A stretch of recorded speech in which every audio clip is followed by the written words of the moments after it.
커뮤니케이션 과정이라고 하는 거는 항상 상대방의 눈높이에 맞춰야 된다라고 생각해요. 제가 저희 치과에 오신 환자분한테 치료 과정에 대해서 설명하는데 여기는 뭐 사이너스 리프팅을 했는데 레터럴 어프로치로 오토본 그래프트를 이렇게 해놓고 나는 다 설명했는데 라고 하면은 환자분은 그거에 대해서 여기 설명 잘하네 이렇게 느끼실까요? 그거 아니잖아요. 자기 기준대로 나는 했다가 중요한 건 아니거든요.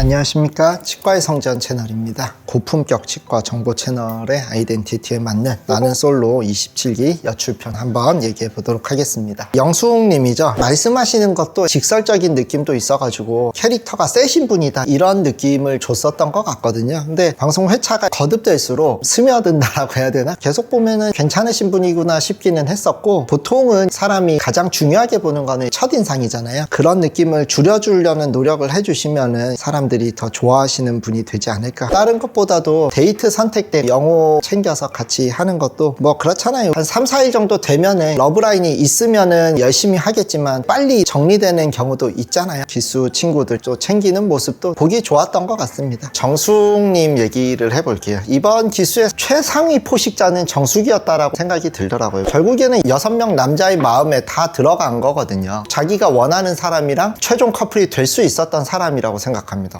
상철은 아니었는데, 상철도 제가 봤을 때는 정숙이 안 물러나고 조금 더 했으면은 충분히 상철도 될 거라고 생각하거든요. 근데 이제 스킨십해서 그 정도 못하는 게 어디냐라고 생각하시는 분들도 있는데, 자기랑은 이성적인 발전이 없을 것 같은 남자한테는 스킨십을 굳이 막 하지는 않았어요. 그런 남자들마저도 정숙을 마음에 뒀다라는 거는 꼭 스킨십이 아니더라도 정숙님이 매력이 있었던 거는 결과론적으로 인정할 수밖에는 없었던 것 같다. 일단은 보면은 여자 출연자분들은 정숙을 좋아하지는 않았다라는 느낌을 받기는 했습니다. 특히 이제 현숙 같은 경우는 정숙한테 공격적인 얘기도 좀 했었죠. 여기에서 화두는 그건 것 같아요. 그러면 어떻게 나는 솔로 안에서 선긋기를 해야 되느냐, 애매합니다. 사람의 의도는 알 수가 없잖아요. 어떤 의도에서 어떤 정도의 마음인지를 알지는 못하는 상황에서는 딱 잘라서 말하기는 어려운 거라고 저는 생각하거든요. 그리고 이제 선긋기라는 게 의무라기보다는 배려라고 생각을 하거든요. 해주면은 좋고 또 그게 안 된다라고 해가지고 그 사람을 비난하는 거는 좀 아니지 않나. 근데 이제 정숙님은 논쟁이 될 만한 포인트들이 있기는 했죠. 나는 솔로의 특성을 또 생각을 해야 되거든요. 단기간 내에서 결정을 내야 되거든요. 우리가 밖에서 만나는 어떤 소개팅이라고 하면은 이 사람을 만나고 생각할 시간이나 생각을 정리할 시간 등등이 있는데, 나는 솔로는 그런 거 없이 짧은 시간 안에 내 마음의 방향을 정해야 되잖아요. 그런 상황이라고 하면은 정리를 해주는 게 상대방에 대한 배려고 필요할 수는 있는 환경이었다. 특히나 이제 같이 참여한 기수들도 뭔가 성과를 얻기 위해서 왔는데 자기가 이렇게 다 쌓아안고 있다면, 24기 옥순이 그랬죠. 다 데려가 버리니까 그 기수의 다른 여자 출연자분들은 충분히 매력 있으신 분들도 성과가 없었잖아요. 정숙님이 그런 거를 배려를 했다라고 하면 좋았지 않았을까. 근데 이제 정숙님이 선긋기를 늦게 했다라기보다는 영수와 대화의 물꼬가 늦게 트인 게 가장 큰 원인이지 않았을까. 그렇잖아요. 내가 정말로 마음에 드는 사람이 있지만 그 사람과 내가 이제 잘 안 된다라고 하면 다음 차선에 대해서 발전 가능성이 있는지를 알아보는 것 자체는 비난할 수 있는 건 아니다. 영수랑 마음이 확인됐다라고 하면 정리를 해줬다면은 더 좋지 않았을까. 정숙 입장에서도 자기 그렇게 좋다는 사람이 뒤에서 수근수근 대면서 자기 얘기하고 있는 거를 직관하고 있는 거죠. 그거 얼마나 기분이 나빠요. 이제 영철과의 관계에 대해서 얘기를 해볼게요. 슈퍼데이트를 영철한테 쓴 게 잘못이냐라고 하면은 자기 쓰고 싶은 데다 쓰는 거라고 생각은 하는데, 물론 이제 명분 자체로는 광수랑 영철이 나한테 그동안 직진을 해줬기 때문에 그분들한테 보답을 하겠다, 그것도 물론 나쁜 마음 같지는 않은데 약간 그 느낌을 받았거든요. 영수는 괘씸죄다 이러면서 오히려 슈퍼데이트권을 이용해가지고 영수를 자극하고 영수의 행동을 유도하려고 하는 입장이었다라고 하면 그 사람들 입장에서는 이용당했다라고 느꼈을 수도 있겠다. 그리고 이제 스킨십에 관해서 얘기를 한다라고 하면은 본인이 원인 제공을 한 게 있죠. 본인의 어쨌든 기준값에는 남사친이랑 그 정도 할 수 있다라고 생각을 했지만 상대방의 기준에서는 그게 아닐 수도 있잖아요. 그렇다라고 하면은 나의 기준이 아니라 상대방의 기준도 생각을 해야 되는데, 사실 이렇게 어깨에 기대는 거는 예를 들면 SNS 같은데 남녀가 이렇게 어깨에 기댄 상태로 사진을 찍었다, 두 사람 만나나 보다 이렇게 생각할 가능성이 높잖아요. 그러면은 이런 어떤 보편적인 기준을 가지고 본인께서 행동을 했었어야 됐는데, 영철은 보편적인 기준에서는 요 정도까지 왔다면 나랑 이제 관계 진전에 의지가 있구나라고 생각을 했는데 그게 안 돼버리니까 삐뚤어질 수밖에 없었던 거고, 정숙도 이번에 아마 느끼는 게 조금은 있지 않을까. 또 하나는 일맥상통하는 얘기일 수도 있는데, 영철한테 선을 확실히 안 그어줬다, 근데 뭐 나는 얘기한 것 같은데 이런 식으로 이렇게 왔다 갔다 하는 부분들이 있기는 했었거든요. 근데 그게 왜 그러냐, 정숙은 뭔가 상대방한테 얘기를 하든 행동을 할 때 받아들이는 사람 입장에서 생각하는 게 아니라 자기 기준에서 하거든요. 정숙이라는 사람은 남녀 간의 어떤 관계에 대해서 눈치가 빠르고 거기에 대해서 상황 판단이나 처신이 굉장히 빠른 사람. 어디서 그걸 느끼냐면은 상철하고 옥순하고의 관계가 데이트에서 상철이 옥순한테 기울었구나, 그걸 느꼈었고요. 시에서도 서로를 향하고 있었다. 전 솔직히 못 느꼈거든요. 정숙은 이제 느꼈다라는 거잖아요. 본인께서는 그런 미묘한 공기나 분위기의 변화만으로도 깔끔하게 그냥 체념하고 거기에 대해서는 뒤도 안 돌아보는 성격을 가지신 분이잖아요. 근데 다른 사람들은 그렇지 않거든요. 다른 사람들은 그렇게까지 분위기에 민감하지도 못하고 그 정도 가지고 그냥 쉽게 자기 마음을 접지는 않는 사람들이 대부분인데, 내가 요 정도 티냈으면 이제 알아서 그냥 정리되는 거 아니야? 라고 생각을 했었던 것 같은데, 자기의 기준으로 상대방을 생각했기 때문에 마지막 날 그런 사단이 나지 않았나 싶어요. 그래서 커뮤니케이션 과정이라고 하는 거는 항상 상대방의 눈높이에 맞춰야 된다라고 생각해요. 예를 들어 보면은 제가 저희 치과에 오신 환자분한테 치료 과정에 대해서 설명하는데, 여기는 뭐 사이너스 리프팅을 했는데 레터럴 어프로치로 오토본 그래프트를 이렇게 해놓고 나는 다 설명했는데 라고 하면은 환자분은 그거에 대해서 여기 설명 잘하네 이렇게 느끼실까요? 그거 아니잖아요. 상대방의 눈높이에 맞춰가지고 설명을 하는 게 잘하는 거지, 자기 기준대로 나는 했다가 중요한 건 아니거든요. 정말 어떻게 보면 이 면에서는 영철이 예전에 얘기했잖아요. 회피형이 맞을 수도 있다. 영철이랑 어쨌든 관계 유지하면서 관심과 어필도 이렇게 받아왔잖아요. 근데 이제 와서 거절 의사를 표시하려고 하니까 어려웠던 거잖아요. 결국에는 이제 그런 상황들이 다 이제 합쳐져서 이런 사단이 난 게 아닌가, 그런 부분에 있어서 잘 못한 거에 대한 대가를 어느 정도는 치렀다라고 생각을 해요. 다음은 이제 순자님이시죠. 영고백 3차임의 아쉬움을 남기셨는데, 이제 순자님이 자존심이 강하시고 본인에 대한 어떤 가치에 대해서 못 내려놓으시는 것 같기는 하더라고요. 이 기술을 보면서 쭉 느껴졌었거든요. 조금만 나한테 소홀한 모습을 보임에도 굉장히 서운함을 느끼기도 했고, 상대방한테 거절 의사가 나왔을 때는 못 받아들이는 거, 나를 주기가 너무 아깝다, 그런 얘기 하시는 부분들, 자기애가 굉장히 강하신 분이라고는 생각이 들긴 하더라고요. 마지막 날 이제 순자님이 영식을 너무 쉽게 포기한 것 같다라는 아쉬움을 말씀하시더라고요. 근데 저도 그런 생각이 들더라고요. 결국에는 순자님께서 본인에 대해서 이렇게 소중하게 생각하시는 마음이 강하다 보면은 조금이라도 상대방이 그걸 인정 안 해줬다라고 했을 때 상처받거나 하니까 그런 부분은 조금 내려놓으시면 좋지 않을까. 이제 이번에도 조금 아쉬웠던 거는 밖에서는 인기 많다, 그런 얘기는 그냥 굳이 하시는 게, 제작진도 그걸 왜 내보냈을까요? 그거 내보내면 사람들이 이제 들끓을 걸 알고서 낸 거잖아요. 본인 스스로 나 인기 많다 이런 얘기는 안 하셔도, 그냥 인기 많으신 분들은 굳이 그런 말 안 해도 인기 많겠구나 다 생각해요. 순자님은 너무 자기를 올려치게 하는 게 문제예요. 남들이 보면 진짜 좋은 사람이면 좋은 사람인지 충분히 알고요. 그냥 영식님이랑 잘 하시지. 혼자가 정숙한테 24기 옥순 같다라고 그만큼 인기녀다라고 추켜 세워줄 수도 있는 거고, 근데 내 생각엔 매겼을 것 같아. 솔직히 뭐 사람 마음은 알 수 없는 건데 맥인 것 같아요.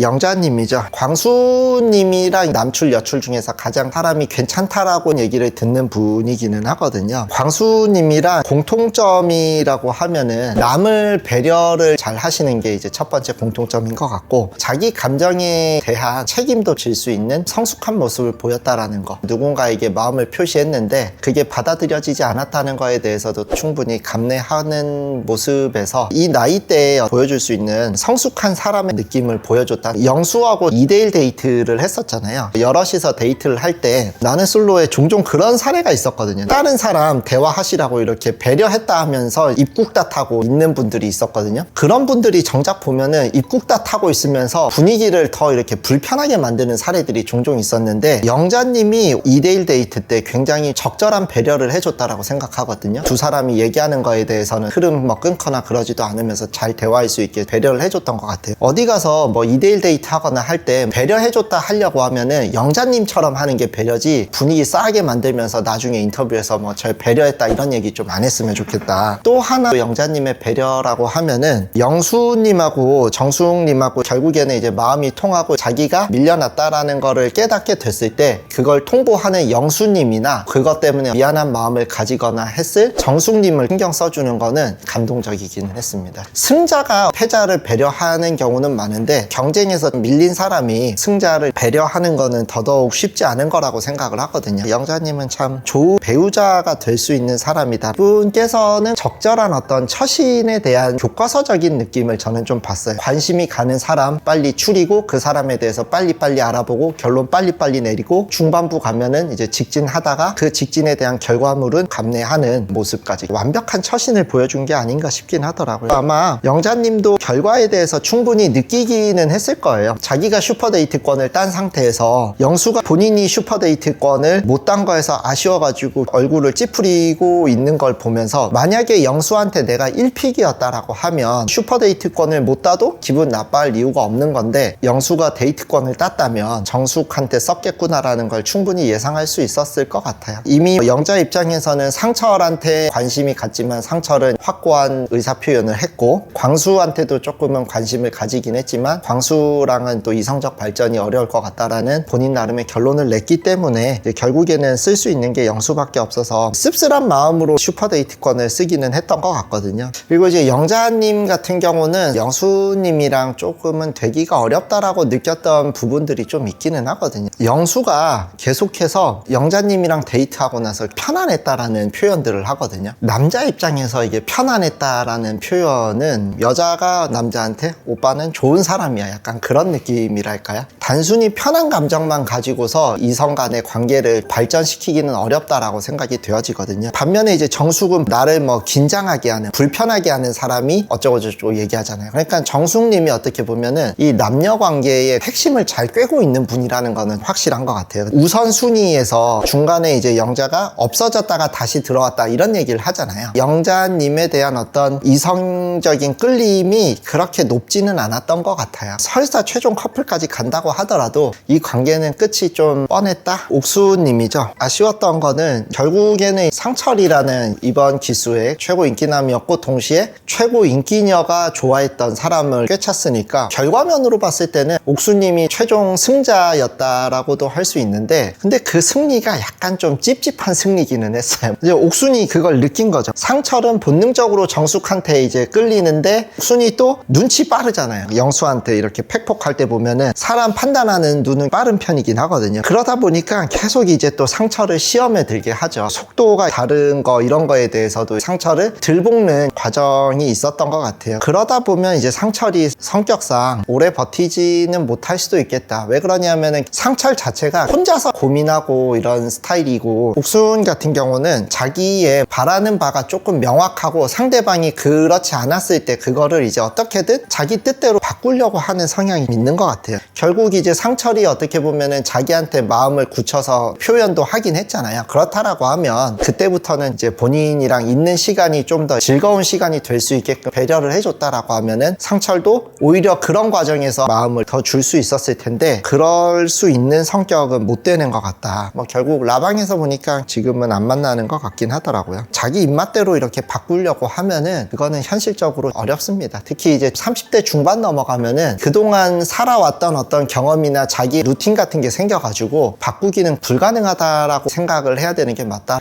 상처럼 이미지 관리 차원에서 옥순을 그건 아닌 것 같아요. 그러니까 옥순도 끌림의 정도가 적기는 했지만 괜찮은 사람이라고 생각을 했을 것 같아요. 그래서 이제 옥순한테 노선을 틀었는데 틀자마자 이제 옥순이랑 의견도 안 맞고 막 이런 부분이 생겼잖아요. 뭐 썸이냐 1일이냐 막 이런 부분에서 벌써 균열이 이렇게 생기고 있었지 않았을까? 약간 난 그때도 그랬어. 마지막에 최종 선택하고서 영수하고 정숙은 서로 이제 막 좋아하는 게 느껴졌거든요. 둘은 표정이 밝았어요.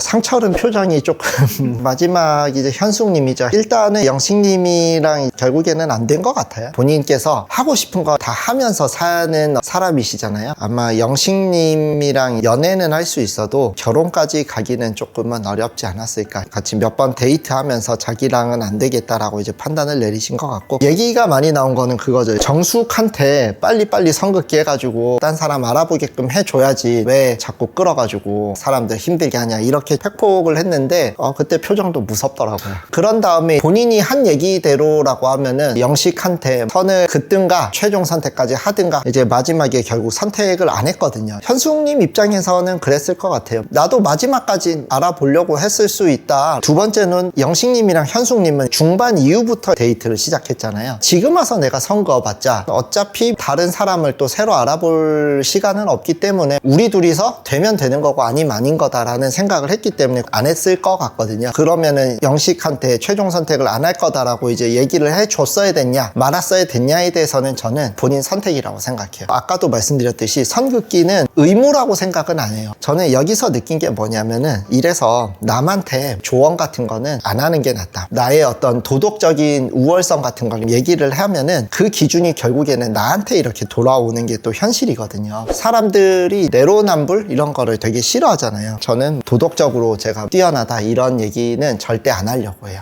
와인바를 갔을 때는 바라는 바가 있었을 거라고 생각을 하거든요. 와인을 마실 때 원하는 바이브라는 거는 로맨틱한 그 분위기 시간을 즐기기 위해서 가는 것 같아요. 근데 거기서 무슨 저기 음에 뭐 이게 서울 음식이야 이러면은 본인이 원하는 바가 아니잖아요. 저 예전에 와인을 파는 업장을 갔었거든요. 노래를 틀어주는데 어떤 노래를 틀어주냐면은 그 노래가 내가 지금도 기억해요. 라붐의 상상 더하기인가? 상상의 상상. 신나긴 하지만 와인 먹는 데는 전혀 이게 분위기가 안 맞는단 말이야. 그러니까 현숙이 바랬던 분위기랑은 이게 바이브가 틀리잖아요. 영식님은 못 맞춰줬던 것 같아요. 마지막 선물 받고 운 거는 고마워서 그럴 수도 있고 최종 선택을 할 때 그 멘트가 본심이 좀 나온 게 아닌가 싶거든요. 빵표 현숙에서 한 표 현숙으로 해준 영식한테 고맙다라고 했잖아요. 현숙은 진짜 순자랑 영식이 쭉 갔으면 짜장면만 먹다가 갔을 가능성도 있거든요. 왜냐하면 다른 사람은 현숙한테 관심을 가지지는 않았던 걸로 봤으니까. 그래도 자기를 이렇게 호감을 표현해 주니까 그게 고마울 수도 있고 동시에 그거를 못 받아줄 거를 본인은 이제 마음속으로 알잖아. 그러니까 뭐 미안함도 있었을 거고. 오늘 영상은 이제 이렇게 마무리를 해볼 거고요. 저희 영상에 슈퍼땡스나 멤버십 가입해주신 고마운 분들, 또 저희 영상을 또 잘 봐주시는 분들한테도 참으로 감사드립니다. 그래서 조회수와 관련해가지고 수익이 유튜브 쪽에서 들어오는 것도 있고 슈퍼땡스나 멤버십 가입 등을 통해서 약간의 수입이 있었거든요. 그래서 과연 이거를 어떻게 사용하는 게 좋을까라는 걸 생각했을 때 좋은 영상을 보답을 하는 게 제가 할 수 있는 거라고 생각을 했어요. 그래서 제 돈하고 조금 더 보태가지고 편집자 컴퓨터를 교체를 해줬습니다. 2년 전에 i5 정도면 되겠지 했는데 이번에는 이제 코어 울트라 9으로 컴퓨터 안에 수냉 쿨러 돌리고 나름대로 이제 했거든요. 여러분들이 이제 저희한테 모아주신 정성이 좋은 영상으로 보답할 수 있게 하기 위해서 지출을 했다라는 점을 말씀드리고 있고요. 그거를 바꿈으로써 저희 직원들이 조금 뭐 야근 같은 거를 그렇다고 뭐 매일 야근하고 그런 건 아니에요. 야근도 직원들이 안 했으면 좋겠다라는 마음, 하여튼 그렇게 이제 지출을 했고 그게 다 여러분들의 성의와 관심 덕분이라는 점에 대해서 다시 한번 감사드리도록 하겠습니다. 오늘 영상도 시청해 주셔서 감사합니다.